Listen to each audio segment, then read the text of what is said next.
This is 49er players grade for week 2 versus the Minnesota Vikings. If you guys new channel, subscribe, like the video, let's go right into your episode of your 49er underscore news 24 Central. I just finished rewatching the 49ers versus Vikings game, the whole game, and this is my grades for each 49er player. We're going to start off on offense with 49ers quarterback Brock Purdy. Brock Purdy threw for over 300 yards. I believe he had 310 passing yards, 1 passing touchdown, 1 interception, and 1 fumble. Brock Purdy was pressured most of the game, which is not on him. It is on the Minnesota Vikings scheme. That's number 1. And the 49ers online not blocking for him. But when Brock Purdy had a clean pocket, which was not a lot in this game, he threw for 319 yards. He did have that interception, which was just completely his fault, and the fumble, that was his fault. But Brock Purdy grade for this game, in my opinion, is going to be a B-.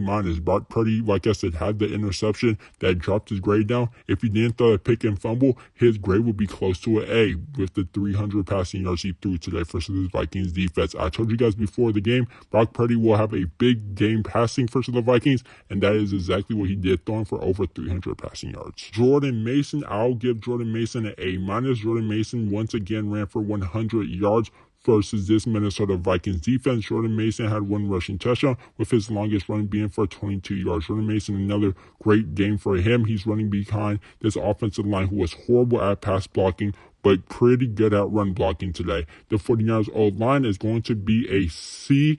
It was pretty average today for the 49ers. In the pass game, it was horrible. In the run game, it was good. It will be a C grade for this 49ers O-line. Now let's get into this defense. But before we get into the defense, let's actually go for George Kittle. George Kittle had 7 catches, 76 yards, and a touchdown. George Kittle gets an A. George Kittle was the bright spot of this 49ers offense. Him and Deebo Samuel both will get an A. Deebo will actually get an A-. Kittle will get an A- also. Both get an A-. Both were the 2 bright spots of this 49ers offense.